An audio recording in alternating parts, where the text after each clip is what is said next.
welcome to Real Film Snobs. I'm Angela Yeager. I'm pleased to have back with me for this episode today, Murray McNeil. Welcome to the show, Murray. Thank you. Glad to be here. As always, Murphy on board. So Murvy, you can follow him on Letterboxd for all of his reviews. I won't go into the long intro we did last time, Yeah. but Murray McNeil's one of my longtime friends here in the Salem, Oregon, probably sees more movies than anyone else I know, and like me, is a great connoisseur of film, watches everything. We're both alike in that way. No genre is below or above us. So it's always fun to get to have Murvy, as he goes by on Letterboxd, or Murray here on the show, because we get to, when we talk about what we're going to review, it's like the world is our oyster. It's hard to just narrow it down to four films. But sort of like we did last time, we're going to have a mix for you of a couple newer films and then a few older films as well.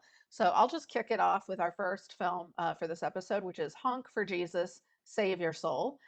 This is a debut film from this filmmaker, but it comes out of Jordan Peele's Monkey Paw production company. And I actually saw this film first at the Sundance Film Festival as part of the Mm. virtual screenings. So it's been a little while now, and then since then, it did get picked up right away for distribution. It went to theaters, and now I think it's on streaming on. I think it's on Paramount Plus, and so. And I know it showed in our local art house theater as well as probably at the mainstream theaters. It stars Sterling K. Brown, one of my favorite character actors, as a pastor at a mega church, and Regina Hall, another actress I just adore, as his loyal wife. And they are trying to rebuild their church after a scandal forced them to close. The film is a satire. I have to say, I was really disappointed in this movie when I saw it, partially because just the overwhelming talent involved. Regina Hall and Sterling K. Brown. I mean, just those two alone. That's the reason I signed up to get a ticket right away when I saw they were in this film at Sundance, because I was like, I can't miss a film with Sterling K. Brown and Regina Hall. And I did think the idea of kind of satirizing the mega churches was kind of ripe for the picking. Um, Unfortunately for me, and I'm really curious as a person of faith to get your take on it, Murray. The problem for me is it just wasn't that funny. I was expecting it maybe to be something, closer to like a Christopher Guest movie, maybe almost in terms of I felt like maybe the zingers would have more zing to them. But even though I really enjoyed the performances, and so I definitely didn't fault that, I felt like the movie itself just was a little overly long and it fell flat for me as a comedy. So I'm curious to get your take, Murray. Well, I felt very uncomfortable watching it because anytime someone's attacking churches in general, because they're such easy targets, that I was concerned. And so I looked it up and found out that Sterling and Regina are both actually very spiritual people. They both come out of a black church. So you mentioned the mega church, but specifically the black mega churches, which they're looking at. I don't know if you know this, but I actually got to attend Black Baptist churches when my dad was exchanging back in when I was in like 13, 12. Oh, And so we did an exchange in North Long Beach with a Baptist church. And I got to go to some of their sessions, and it was just an incredible difference between my dad's church and that church. My dad's preaching was very cerebral. He was, out of Yale Divinity School and so forth, and the style was just intercoursing stories, kind of like we're going to get into the next movie. He would take the Bible and break it down in an intellectual level. And so I went to this church, this Black Baptist church, and of course it was more like the MLK kind of preaching with the wild cadences. It was very emotional. The music was there. I remember there was a pianist that was banging. We're on the highway, dun dun dun dun dun dun up to heaven. And my sister and I, everyone's dancing in the aisles, and I'm like, my mom's holding me down by my shoulder because I'm ready to get up and dance. So, hmm I mean, in that sense, I think this church, it's very real that way. And then that black that black tradition of preaching and that kind of over the top dramatic stuff, I think that fits in where if it wasn't just specifically about that kind of church, it would have bothered me.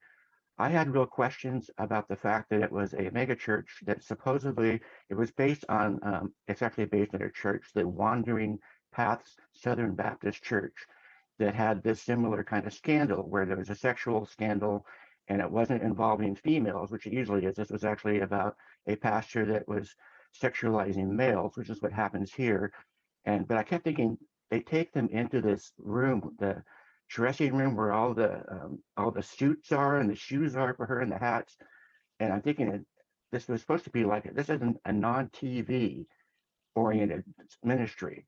So how much money are those mega church people paying him for all this kinds of splendor? I just couldn't see that happening at that kind of a level. I don't even with like 20,000 parishioners, I couldn't see them having that kind of riches. But one thing they were talking about was prosperity preaching, which is a type of preaching.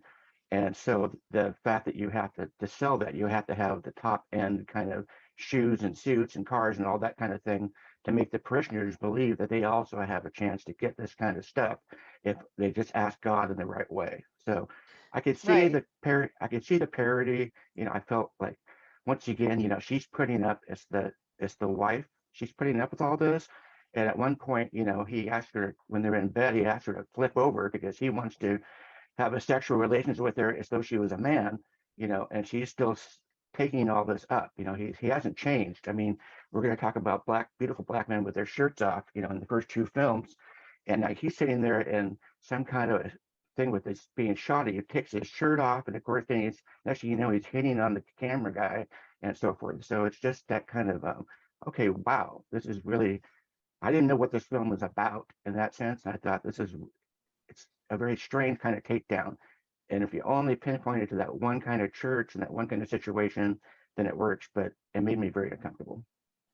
Well, it's interesting because, my biggest issue with this, I just didn't think it was that funny. I feel like there is something rife for comedy in, doing something about organized, religion in a way, but maybe this wasn't it. It just didn't hit the marks for me. The church you described from your youth is the kind of celebration of Black church that I think we have a lot of fondness for, it's singing and the joyfulness and just the Yeah, great music and celebration of community. This church didn't have that feeling. It definitely had more of that. It almost seemed like it would have been more on point, less as a satire of Black churches, of just mega churches in general. Because when I was watching it, I kept thinking of like Joel Osteen as being a good example, someone mm-hmm. who has basically become a millionaire off of a church and has these like luxurious, huge churches that make all this money, and they don't, do. He became, of course, famous for not allowing, people during in horrible situations to even come into his church to seek refuge, which has got to be one of the worst things you can imagine, right, for a church like Right. that. But someone who's made millions and has these designer suits and stuff, that's what it made me think of, which really didn't seem as related to the Black church per se, other than the fact that in the South, where this movie is set, these churches are in themselves like they're almost their own industry. I mean, they Right. have this part in the movie where they have this younger couple who's kind of basically like the younger versions of themselves, who are also building up their own mega church in the same community, and they're kind of almost like football teams, like vying for the same fans or something. Like, I'm trying to get your people to come to my church, and it's just at no point does it ever seem like it's actually about religion or faith or spirituality in any way, shape, or form. It's about capitalism, really, Well, they call that and commodity celebrity. marketing, Yeah, commodity religions. And that's right. something else when I was reading up about this, which is kind of what you're talking about.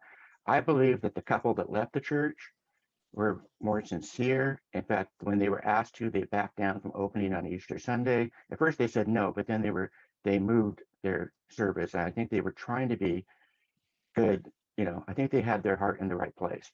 Although they're also going to be trying to build a church because all the parishioners from the church where they left as his parishioners were all following over that way. So now they have the Hmm. 20,000 people all coming to them because there's only 5 people showing up to watch Sterling and Regina try to rebuild this church. And that's part of the joke, going out with the signs on the street. That's supposed to be, funny, but obviously degrading and so forth. So yeah, I mean, I don't know. I'm like you. I can't I can't send this movie off to people and say this is a good example of a film about this. It could have been done Yeah. differently. No, it's a kind of unfortunate considering the talent involved. So I'm giving it 2 stars. I'm not sure what your review is, but I definitely love the performers. So that Mine's that two, was two the and a half.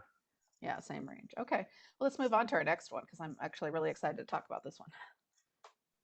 Okay, so I'm doing this one. This is called 3,000 Years of Longing. And so people know this is actually currently playing.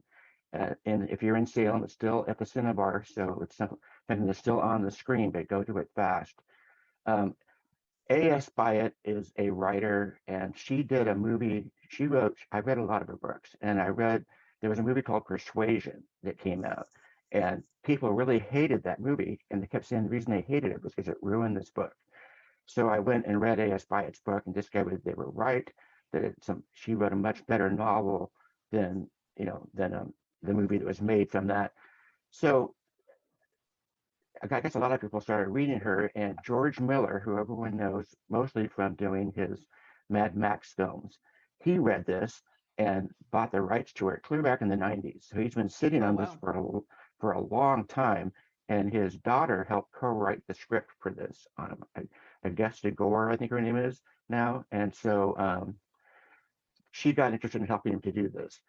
This is a pretty good. So I actually did read the A.S. Byatt version of this to get an idea of what they were going to do. That's a pretty good adaptation that's going on, but and that one is the title is slightly different. It's the Gin in the oh gosh, The in Gin the and the something eye. Nightingale or something like Yeah, that? Gin in the Nightingale's eye. And the Nightingale's eye is a type of glass blown and so forth that the genie is put into. But the basic idea for people to know is that we have our main character, Aletha, and she is what they call a narratologist, which is someone that studies story. She studies how stories work and how cultures use story to express things they don't understand that they do understand.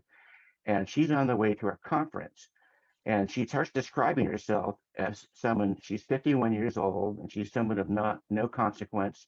In the novel, calls herself floating redundant, which is from a Milton poem that basically means she doesn't have any purpose as a woman. She's 51 years old. She's not married anymore. She was married at one time. She has no children, and she lives her life in story. Her first husband, her only husband, had said that she had no feelings. And so, there's a scene where you see him and he's walking behind the car. She's seeing him with the woman he is with now that he's left her, and he's got his arm around her. They're laughing and talking. And she realizes that she never had that kind of experience with him. All of her experiences come through stories. So she's perfectly suited to this kind of role. And she gets to this, she's going to Anchorage and to do this conference. And while she's there, she's in a little marketplace and gets into this back room and finds this bottle buried underneath all these other things. And of course, when she takes it back to her hotel and she's fiddling with the cap, out comes this gin, which is played by Idris Elba. And now, what becomes important there is that because she's so skilled in storytelling and is aware of all the Arabian Night stories, she studied it. She's that when he comes out and offers her this opportunity for the three wishes, she immediately starts to intellectualize it. Hmm. And she's, saying, well, I'm not going to start giving you wishes. You're going to try to trick me into something here. So he starts telling her his stories about how he's been. She wants to find out the history of him and how he came to her. So he's telling her these stories, which we end up going into watching. And that's like two parts of this film. One part is in the hotel room and later in London, and the other part is the actual depiction of these stories that he's telling. And they're pretty much about him in some way or other longing for women and being, um, he starts off with the Queen of Sheba. He loves her so much, and she ends up, um, when the Solomon comes along, she ends up deciding that he's superfluous to her life, and Solomon's a magi. He puts him in a bottle and throws him into the ocean.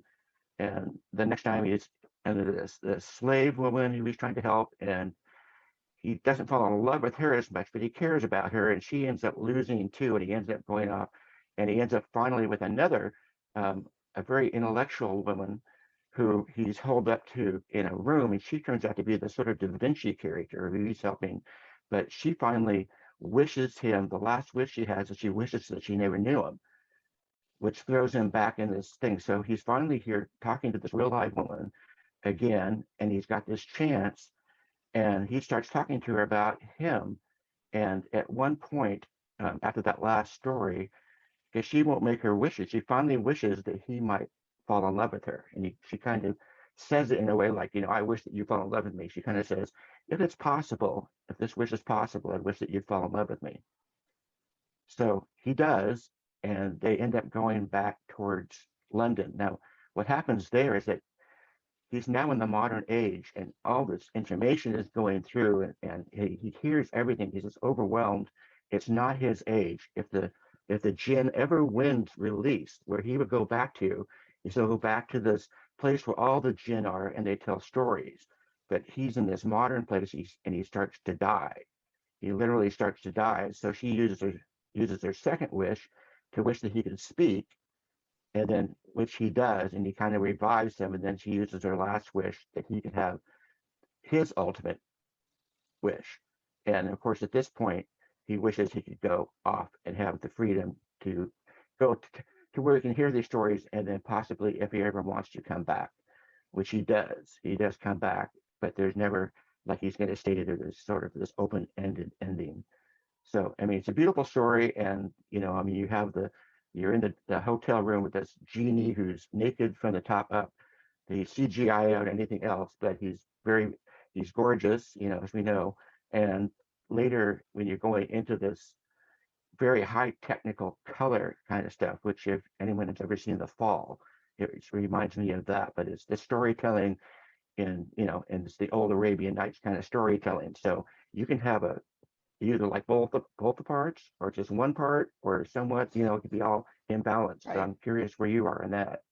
I loved this movie. I was surprised how much I liked it because the story, in a way, seems, sort of banal in some ways. I was a little worried how they would, deal with kind of the fact that Idris's character is a genie and in a way, kind of beholden to this woman, to a white woman, let's face it. But I think Yeah. the way it ends is very satisfying to all of us because I kept thinking as the movie was going on, I thought it's a romance in a way and it's a love story and it's about the love of stories.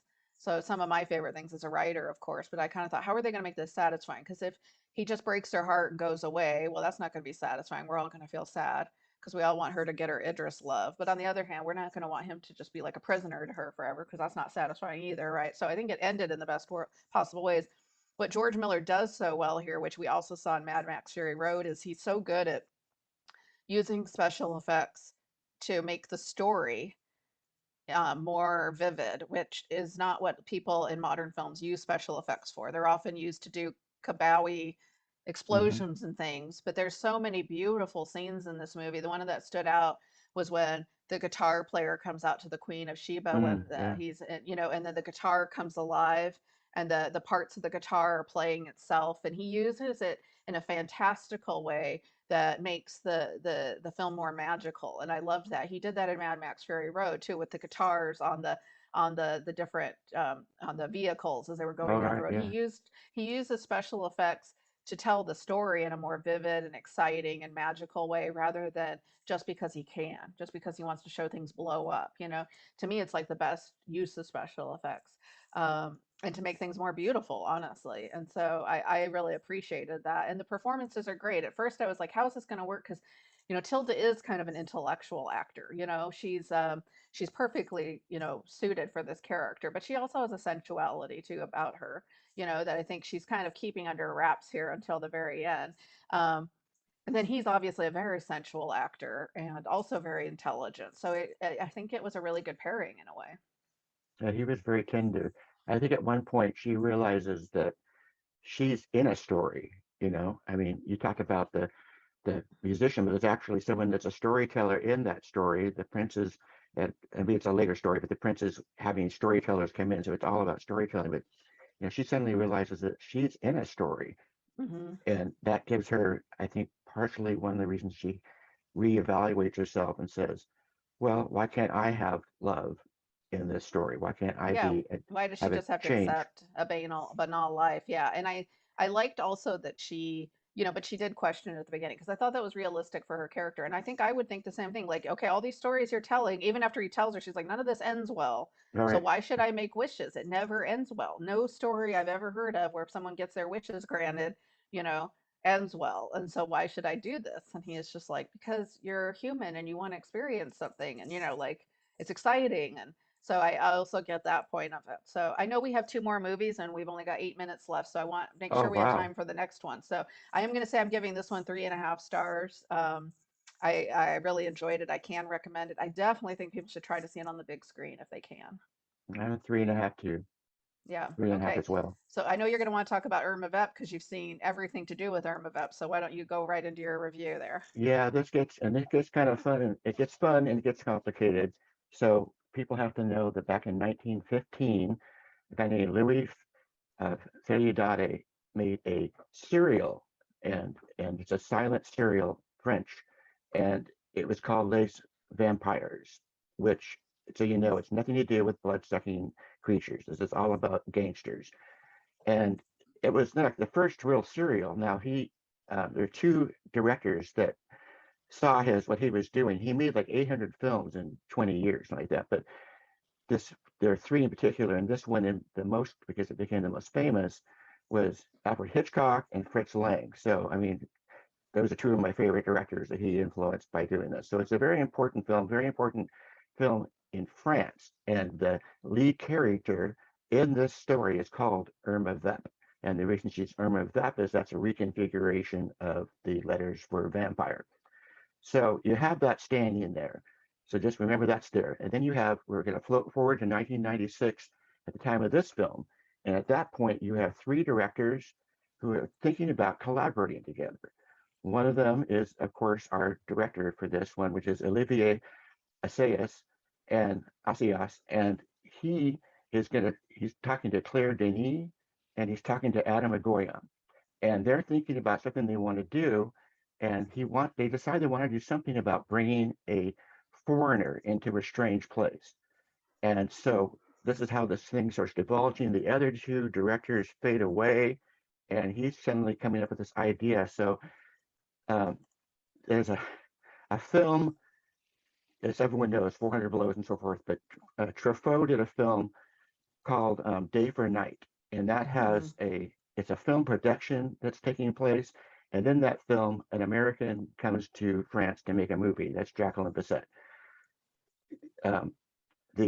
One of the main characters in that film is Jean-Pierre Léaud, who's going to be the director in this 1996 film. So he's moving that forth. He's making a connection with that. He also liked a Fassbinder film called Beware the Holy Whore, which is also about making a film production that brings this Italian actor in there. And in this one, the production goes all awry. When the Truffaut film goes well, all these complications, but in the German film, it goes completely bonkers with the director having nervous breakdown and so forth. So those are the two influences to make this. So he does this thing where he's going to bring in a film about making a film. And so he's not going to actually it's only a 90-minute film, so he can't do that. Original serial was a 10-parter. It's over like 8 hours or something like that. So he's just making a movie about making it. He decided to bring in Hong Kong action actress Maggie Cheung to play this part.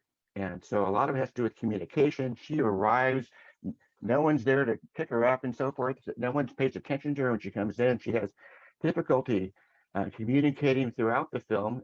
The director, when he's talking to her, keeps saying that I don't think she understands me. And of course, the way that he recorded it is so that it is very difficult for people to understand his English. I kept having to rewind it, play it back and forth again to see if I could understand what he was saying to her half the time.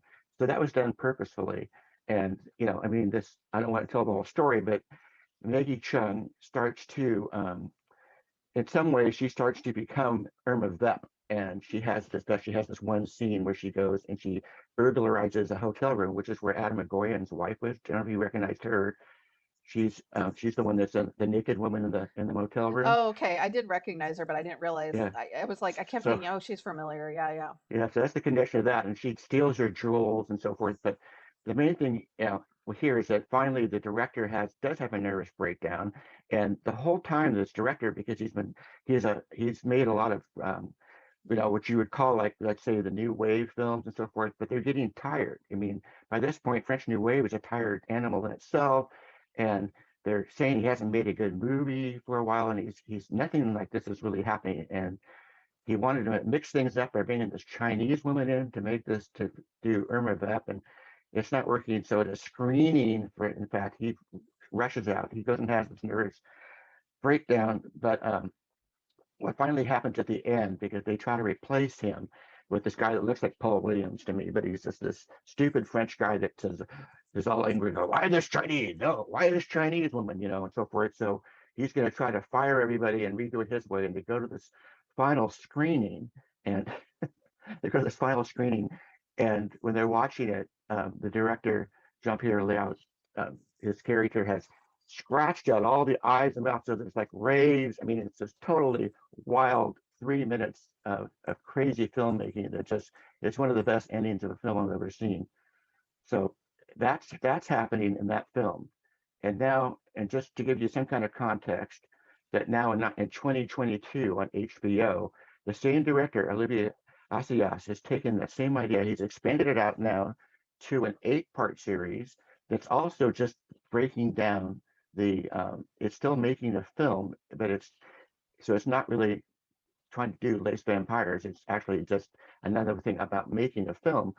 And I it's a great watch. He has Alicia Vikander in this one, and in this one he has a German that comes in that's sort of the fast-finder character that's totally wild and exciting and such a fun thing to watch. I love it. I don't think Angela likes it as much as I do, but I really recommend the 2022 version, but we're reviewing the 1996. So that's where we're at. The one thing to know biographically is that Olivier ended up marrying Maggie in real life. They were married for 5 years and then they divorced. And then they made one other film together called Clean, where she won the Best Actress in Cannes. She went back to Hong Kong and she hasn't acted since. And the only other note there is that he asked her to be in this 2022 version, and she looked at it and said, I really don't want to do that. I think it's a great idea what you're doing, and I don't mind you using a character like me, but please change my name. So Maggie is Do, kind of throughout this whole thing too, and do she you is. like the mini series better than the 1996 film overall, the new HBO series? Well, I don't, no. I mean, no, I No, don't. I mean, I they're think just this is different this animals. is Yeah. it's a different, this is 90 minutes, and you have to do so much in 90 minutes. And what it was trying to do was trying to totally take the French cinema and just slam it down, face down on the sidewalk and say, "We're done. Let's go on. Let's do something new." And I Right. think it did that. I mean, it has these needle drops. It's got Sonic Youth in there. It's got Luna playing Yeah. a version of a And Sergey I love the Gainsborough. 96 version, so I can highly recommend that. We are at a time, Murray, Oh God, but I really recommend the 96 Irma Vep, and I have just started to watch the HBO series, so that's definitely one to check out, especially if you're a fan of Alicia Vikander or you're interested in just following this series from the 19 teens version up until now. We four have run out stars. of time, but Oh thank my. you. Yeah, 4 stars for Irma Vep, the movie for me, but I think maybe for the TV series for you as well, Murray.